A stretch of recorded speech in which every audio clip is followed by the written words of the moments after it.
video on our two French friends. Walking. Okay, we're sort of at the halfway, 300, almost broke 200 kilometers. Way more than The two French, I mean, no, Melissa and I have an extremely limited vocabulary, but they're extremely patient, just hanging, having the most primitive conversation, but you could feel that they were still generous, if you will. They had a little bit of English. A very tiny bit of English, but it was amazing how much you could still understand. Right. But I would say the inspiring part was the generosity of them to be willing to, you're walking and we're just going to engage with you. Yeah, I studied French in high school and then also a couple years in college. But I think because I never traveled, and I mean I went to France for like 3 days, but or Paris for like 3 days, but never really got to practice it within the context of a French-speaking country. But I also studied some German when we traveled in Germany, and so the first words that come up in my mind are German words when I'm trying to speak. So I have to go and back in the further files to try to find some French. But they were so patient, I was actually able to remember some things, which was kind of cool. Yeah. Well, for like as an example, we were on our bikes in Germany. We ran across this German man. I think we were lost or something. And he used the word ente, enta or ente, means duck. And I'll never forget it, just because it was an experience. Maybe the duck was here or there someplace, and then he said duck. Or it could have been that we were in a park with Emerson and he was like a little baby and we were trying to come up with, well, what's, you know, and he said ente. So that's what I mean about language. By being an experience, it locks it into the brain. It's that multidisciplinary learning where you're hearing it, you're experiencing it, you're tasting it almost, you know? Yeah, whereas when you're just in a classroom, you're reading. Although I did read Sartre's Know Thyself or something. No. It's where the people are in hell. Like, God, I can't remember the name of it. No Exit. By Jean-Paul Sartre. I read it in the French. So I mean, but you know, I just wasn't able to translate that to anything because I never lived anywhere that, you know, perhaps if I had studied abroad or something, that would be more. Well, French. Repertoire. French became the second language in Canada, and remember the English, well, this is during the Quebecois where they wanted to separate from Canada and everybody hated the French for even suggesting, you know, that we will lose the unity of our country. But I'm in Mexico City and I ran across, connected with the Frenchman who was a Quebecois, and he showed me the literature, and it was interesting how much of it I could read. And I don't know if it's because of the Spanish, but I think to read it, it's easier than the actual physical. You can go slower. Perhaps, I think that's why reading it was easier for me. Even writing, because reading and writing is so much slower than actually speaking. It's got to be right there, and I've never really developed that bone, so to speak. Well, the countryside is lovelier. I mean, this is not so bad for the alternative route. Yeah, it's nice to be off the road. Oh man, the road is just awful. It's just it takes the fun. It's been a few days of that. Yeah. And yesterday going out of Lyon was awful. It was on the road, but it was also just, it was like suburbs. Well, even getting into Lyon was the same nonsense. It was just. It was, although I really was fascinated by the fact that they have built this infrastructure for the pilgrims. We were able to walk into Lyon safely. I mean, there is a path for you to go on for the pilgrims. Well, it's not dodging traffic. It's not like that. You are safe. You're in your own lane with the dividing thing. Yeah, it was kind of amazing actually, like to be able to walk into a big city on a pathway, on a pedestrian pathway.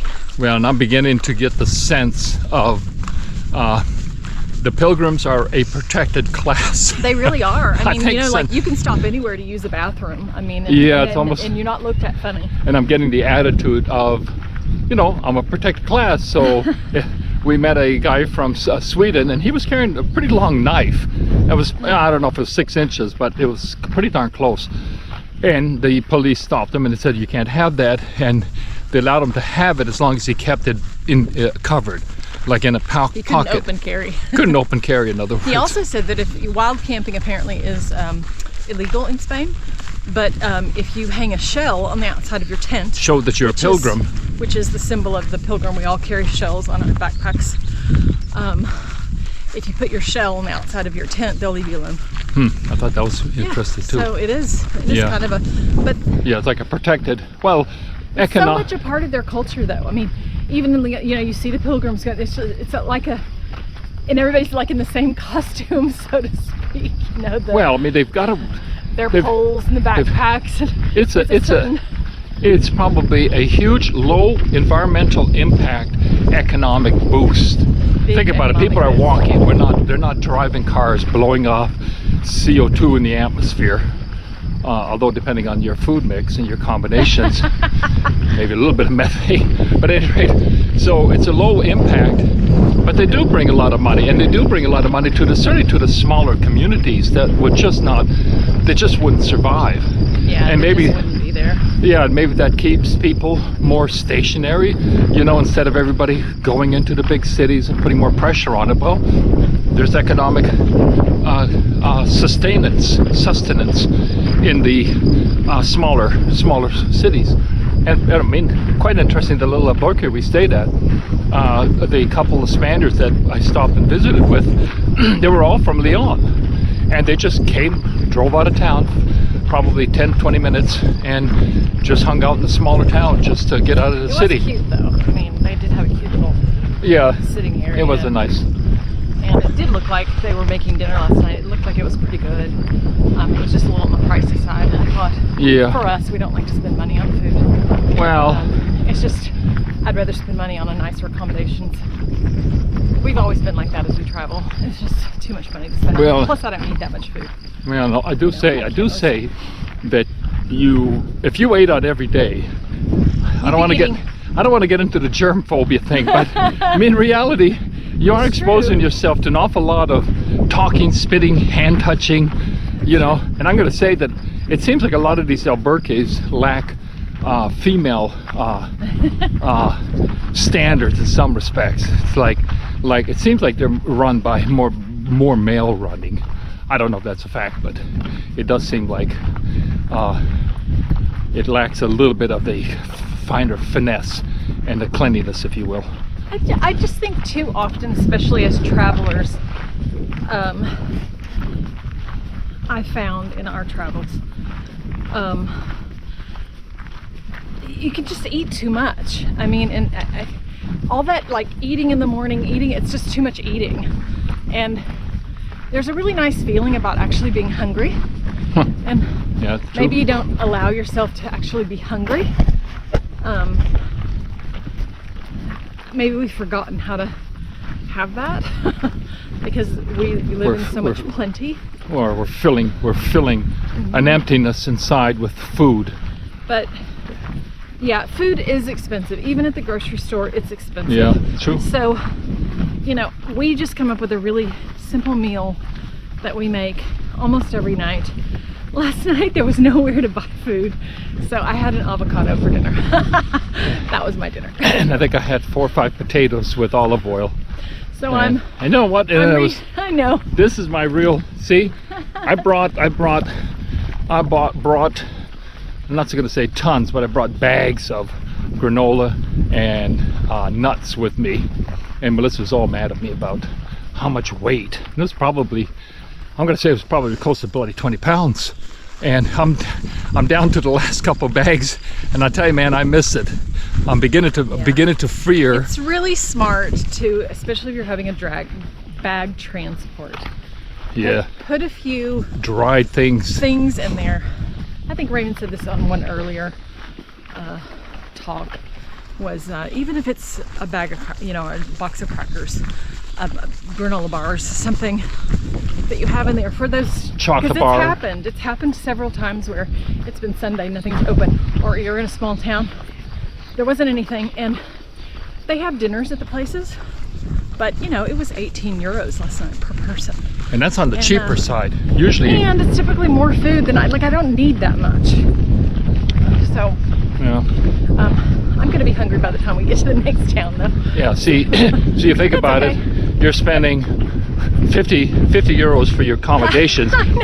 If it was 18 euros a person, that's 36. That's almost 40. That's almost the cost of your accommodation. Yeah. So economically, it's hard to put it together, you know, to justify it. But we do have a lovely day. Yeah, it's really I nice. may, here's a nice little look. I may try to fly, you know, just because. We're gonna be coming up on a little town soon. Hmm? We're gonna be coming up on a little town soon. Oh, well, that's even better.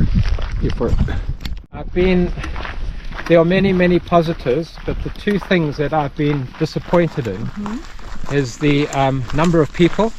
The amount of. You know, just the massive people, particularly the massive Koreans, and I've had Yeah, so you hit. Well, see, I've been inundated. You know. yeah, no, they're seasonal, and I didn't know that. They Right. come as a group, and I don't know if they come because they're selling tours, and then Well, so- because of the language barrier, then they all come together. Yeah. And so if you're behind or in that same stream, Wow. then and because even one town we got to, they even had a Korean flag, and I had to ask about that, and he said, well, there's so many Koreans here, They are. they're almost bringing the welcome mat out for them, and Yeah, and some of them come because it's a Christian thing for them. Are they- They're actually Are you staying in the Albergs? I'm staying in municipal albergs typically. I've started getting a little frustrated by it feels like a rat race. You wake up in the morning yeah. and you've then got to rush. You know, I always Yeah. thought you just walked, and when you're tired you stopped, and you could always find accommodation. That was my idea.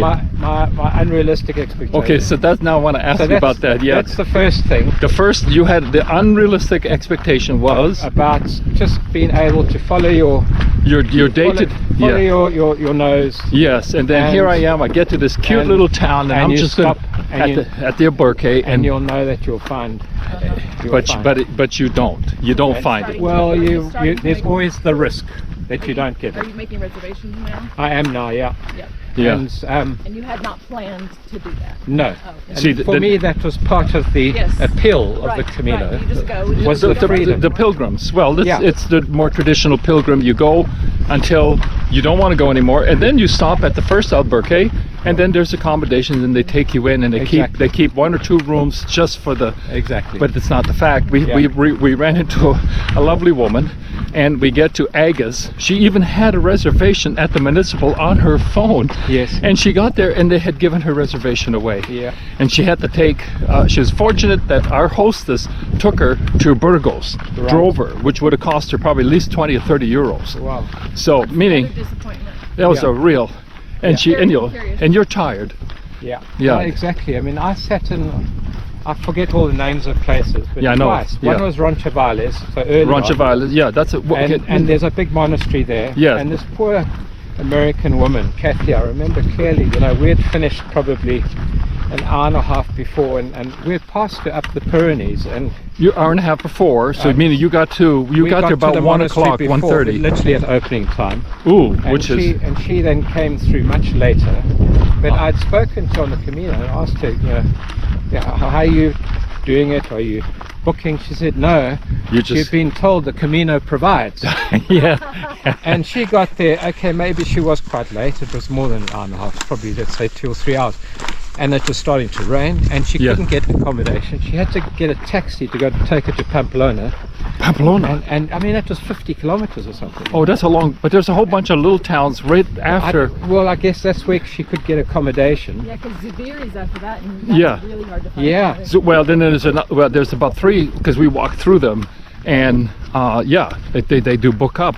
Yeah. So And you know, I just felt really sorry for her, and not only, and then she had to wait about an hour for a taxi to come. It wasn't as if Yes. the taxi was just 5 minutes away. yeah, Yeah, and and that taxi ride is it's expensive.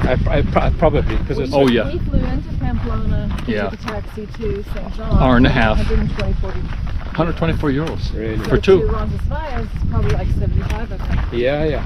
Yeah. Huh. So that's the one thing. That's that the one, I've been Well, so you disappointed in, but it's it's just your expectation Yeah. not being met. yeah. you know. So you've pivoted, in other words, I've from. pivoted now and starting to book. So you're booking then at private albergues because the municipal ones usually don't take. Quite right. That's right. See, and so they are on a first come first served basis. Yeah. But if you are in, and we are in the high season, people leave at 5:30 in the morning Yes. to get to the albergues. Exactly, and it feels like a rat race. You know? It is. See, Everyone's that's rushing to that's get- what we said. Yeah. That we Yeah. always leave later so that we can skip that energy. Yes. Yeah. Go like 9 Yeah. or 10. Yeah, exactly. And then Well, see, that's oftentimes we're walking literally by ourselves. Yes. And I really enjoy that. That's Well- for me as well. So, well, even like 6 o'clock. If you're Yeah. on a Camino at 6 o'clock, there's nobody on it. You're almost Oh, in like, the okay, evenings, in the evening, yeah. 6 Oh, p.m. right, 6 okay. p.m. and you're wondering, gosh, do we take the wrong turn? I know there's no one. So the Camino does become your own. yes, which true. is very, So- very cool. Okay, so So, that's one reality. What's the other reality? The other thing that I've been surprised was the fact of how much of the Caminos alongside roads. Yes. Yeah, see, You know, yeah. traffic noise. especially at this getting into You Leon. nailed it, man, on both Yeah. of those. Wow, I tell you, it just Yeah. drains my energy. Yeah, And so I've got a very good app yeah. that I which, use now, and it takes me off piste all the time because it's Uh-huh. a walking app. So what is it? So the purists would say you're not walking in the footsteps of the Pilgrims. pilgrims. Yeah, but For me, I'm pilgrims, saying I've got nice and peace and quiet, and well, like I not promised, having to In a fight. way, fight- yeah. the pilgrims weren't having modern roads and transport trucks No, 4 feet away from them either. no, exactly. And so promise that's a second, misconception, I suppose, or disappointment. that you And- thought you would be more like Rancevais, like leaving Pierre de Port, Saint Jean. It's beautiful countryside. Beautiful, beautiful. But you are on the road. Yeah, yeah. That you're on first the road. section, you're on the road, but it's so It's still quiet. it's so quiet But because there's a lot of tarmac under your feet. I thought there'd be more paths, across the country. I think Yeah, I did too. the next section maybe more. Maybe. More like your typical hiking. I hope so. It's supposed to be pretty beautiful. the glissade. Galicia. But you know, Galicia. the other thing that I keep telling myself, it's also about my attitude. You've just Yes. got to adapt and try and see everyone not through your eyes and judging them for how they do life. And and just appreciate all the good things, because there are many good things. Yes. Yeah, I always find gratitude is the cure Yes. for any of those things that are just causing you troubles. Yeah, You exactly. know, it's like, okay, but it's not raining today, so that's good. And we've had very good weather. I Yes. think. I mean, Yeah. people complain it's too cold, but it's perfect Yeah, for no, walking. yeah, perfect. Yeah. So and often the rain's overnight, so we've been very lucky. Yeah, although it does seem to hit us about 6 o'clock or 5 o'clock, and we're still walking at that hour. We haven't gotten in too much rain. Not too much, but I mean, and the rain we did then, it wasn't like, there was one day in Leon Missouri that was kind of blew. torrential. We got hailed on. But it came and went, it wasn't that big of a deal. So Yeah. what about the people experience for you? Because the Camino, it's not just a walk. No. Like, there's a spiritual part of it. Would you say that are you finding, or is that evolving for I you? think it's evolving now, because again, You have this. obviously my attitude, I've been sort of blocked off. I just want to get through all these masses of people and get past the traffic, and so I put my air pods in Oh, serious? and listen to a podcast or something just to block out the traffic noise. Oh, okay. So, And so that's how I've coped with it. But I think as it becomes more peaceful again, and I only left at 8 today. 8 o'clock or 7 o'clock? from 8 o'clock. Oh, then you were in. Did you leave From Leon? Leon, yeah. Yeah. See, Which is very unusual. I'm normally up at sort of 5 o'clock on the Ooh. road by 6. Okay, you're one of the crack of and, dawn. and what I love about that is because you've got the road to yourself, Oh, and you've got all the birds, you've got the sunrise, Sunrise, Oh. yeah. but it does make it a long day, oh. and particularly So are you going to Hospital de la, whatever it's called? no, I'm not actually. Sadly, I wanted to. I'm staying at Mazarefa tonight. Oh, huh. That's before that. Yes, And you got accommodations, reservations. I've made a reservation. Yeah.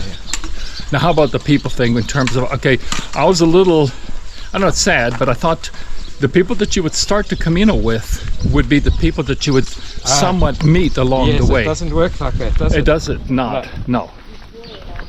So, It does, it's magic. It's Yes. well, and so, we interwove with this couple from Canada for days. I mean, they would disappear, and then all of a sudden we'd see them at like a cafe. It was bizarre. It Yes. happened like 3 times. Yeah, just keep my eye out because this one just says bar, but that doesn't seem it's to like be I've got an app here, we're fine. you You're going to can, go right down the bottom here. gracias. So the people bit, Yeah, I've met some really lovely people, but I haven't got to the stage where I've really had deep conversations with anyone yet. And it's literally happened in the last 2 days. I went out for a meal last night, sat down, really lovely little bar restaurant area in Lyon. in Lyon. And a woman came up, there's no seating, she came and sat opposite me at the table, and I had the most beautiful evening just chatting to a Dutch lady and her partner's arriving in Santiago about the same time as my wife, and maybe we can, Oh, how interesting. maybe we'll meet up there, you know, again. Your wife's going to meet you in Santiago. Yes, you know, there are two things about my wife why she's not walking with me. One is Yeah. she prefers the finer things in life. Yeah. So staying in an albergue was not her idea of fun. No. And the second thing, she's not quite fit enough, you know. So I think you have to have a reasonable level of fitness to enjoy it. Yeah. Otherwise, it's just a grind, you know. Oh well, we've seen one of the very first friends I met, Roy, took after what day he'd been on the Camino for 10 days, and we thought this would be a guy that we're going to make it all the way to Santiago because he had this whole spiritual quest. He'd been blessed by the Anglican priest, and he was really into it. And then after day 10, he said, "I'm going back home." I said, "What do you mean?" I know. Yeah, and he said, "I think it just has some physical issues." I said, "Like, what do you mean? What happened? Anything happened?" And he said, "Oh, I just nothing real serious. I just don't want to hurt myself." Okay, we're going to go right here. Here? Start journaling. Yes, That's what exactly. I was going to be doing. Yeah. Yeah. Well, so what I did is I let her do. She does all the accommodations so that she gets to stay in a little bit better albergues, and I don't I don't consider it. Yeah. I don't consider the cost. Cute little fellow. Oh, look at this Hi. guy. Hi, guy. Come on, give me one more peek. Oh. Where have you guys walked today then? It's an odd oddity with the storks building their nests on the churches. It's amazing, isn't it? Well, Except this is what also makes me mad. All of this people writing Yeah, I on know. these signs. Why do they? And you got Shirley loves Ian, or this one Well, loves this one. You know, you think, that- why on earth do you have to write that?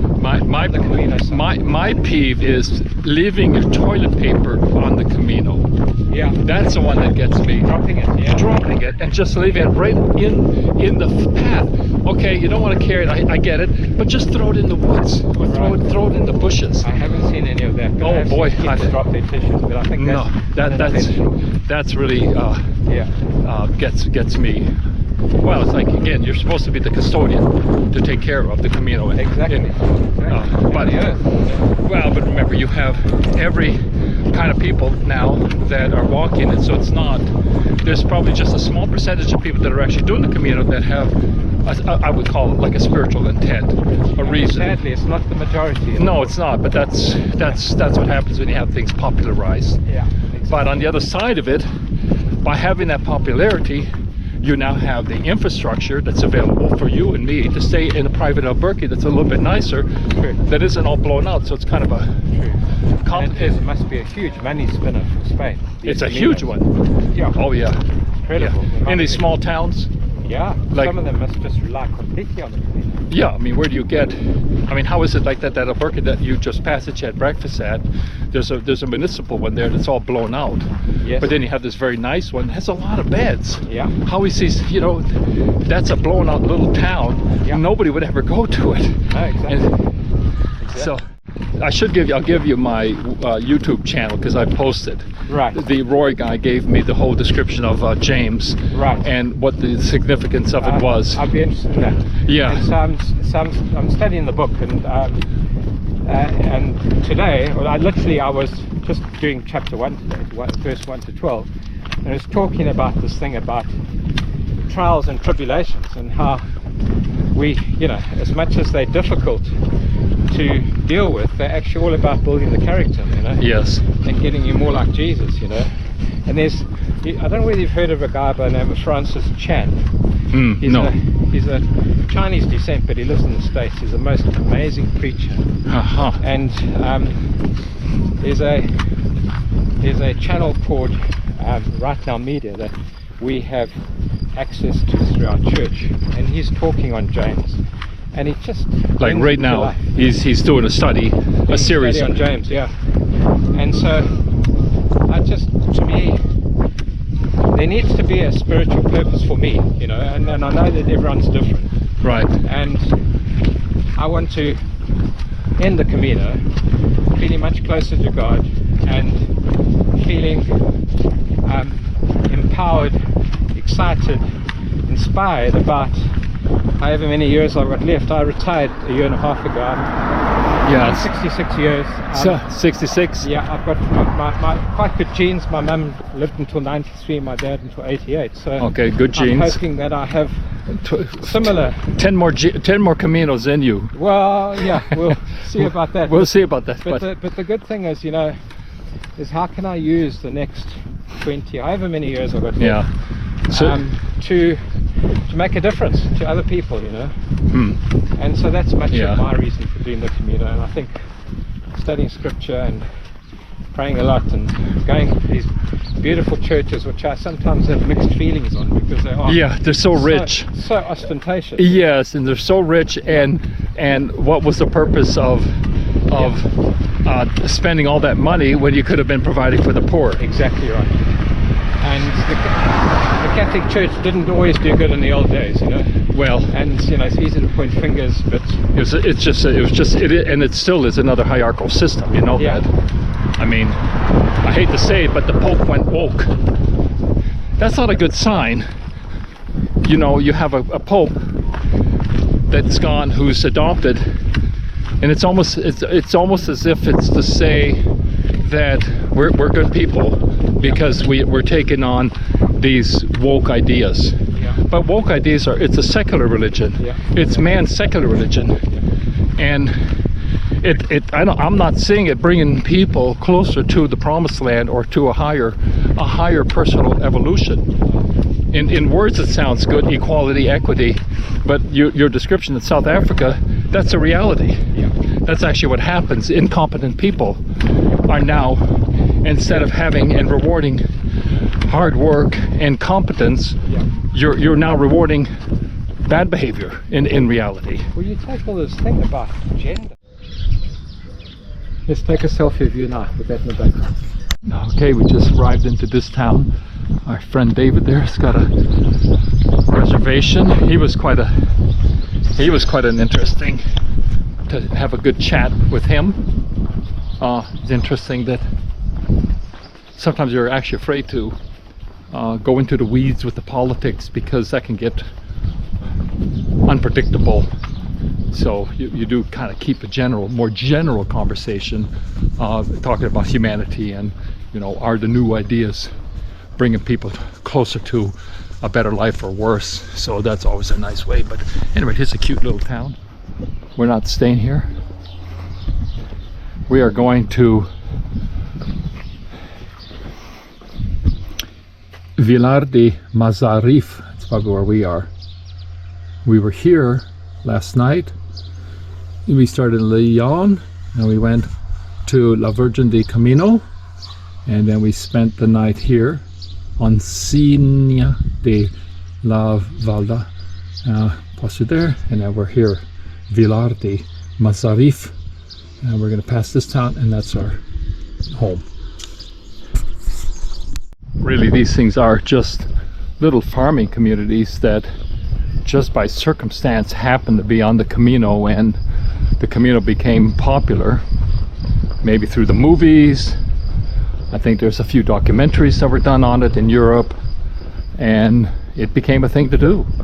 And it's been a huge, I would suspect, a huge boost to these small local communities.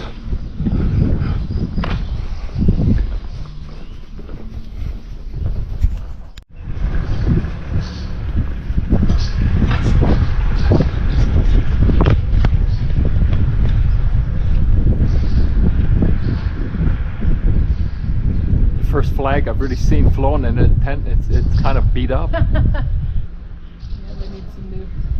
Yeah, let's go in there. You want to just find a little chill spot?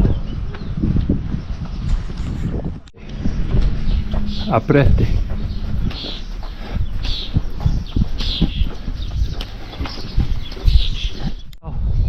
We're not even halfway through today, and I'm already feeling it. That looks like the same snow-capped mountains we've been seeing since we left Saint Jean. Yeah, it's getting about, what, 5 o'clock, and it does seem to rain in the evening, just like for about 30-40 minutes, and it wants to rain today too. It is springtime, but we're about an hour 20 minutes from our destination, and if anybody comes down this road, we're gonna hitchhike. We've had enough of this joy. Well, at least it's more of a country road.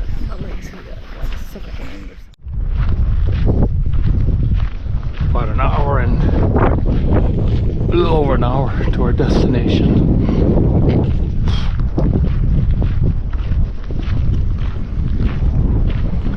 This is beginning to feel it. I'm feeling it too.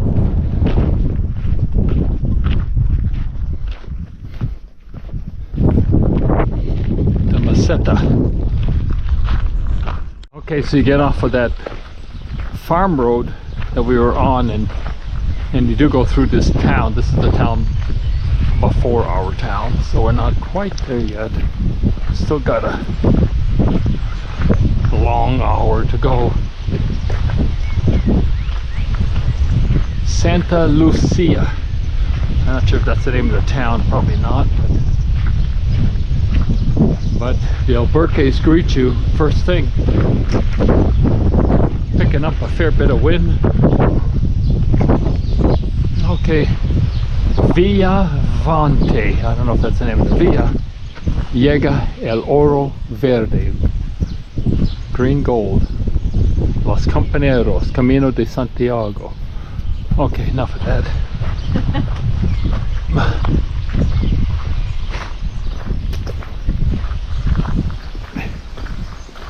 Villa Vante.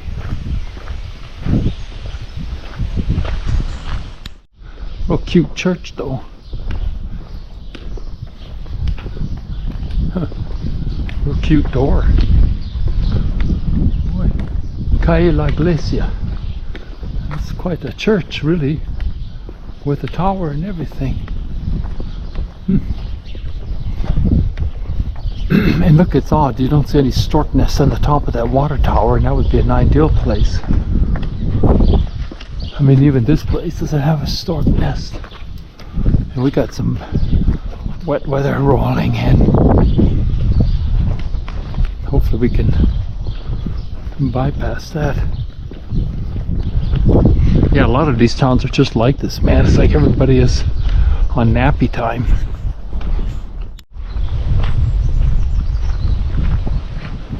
Quite ominous looking over there. It is blowing somewhat. It's going to be a hit and miss if we're going to get hit.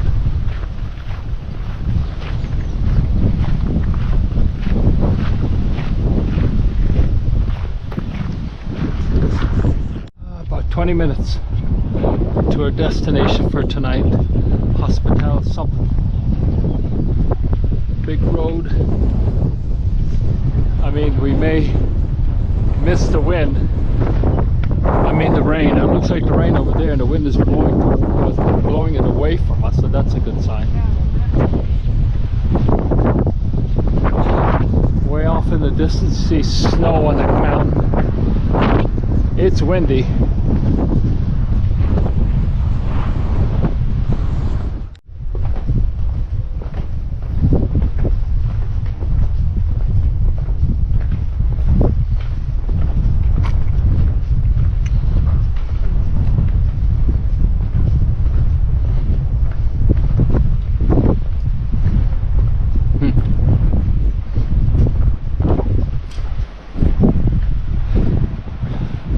looks like a jousting.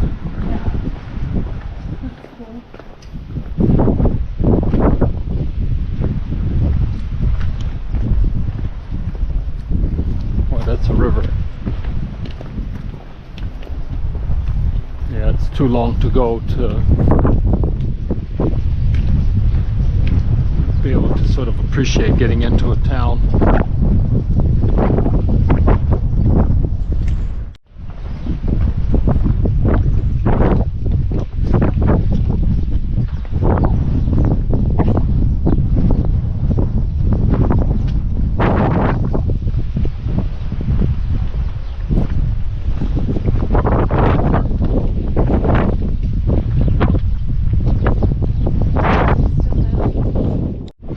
That looks like a famous jousting place.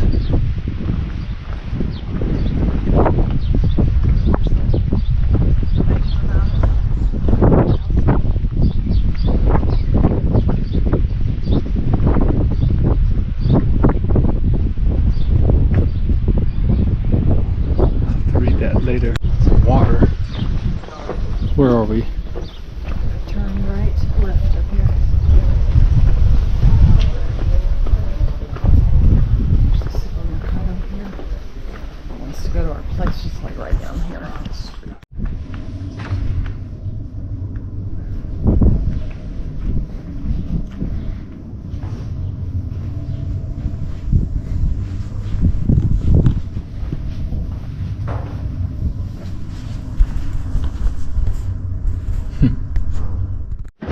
Oh, huh.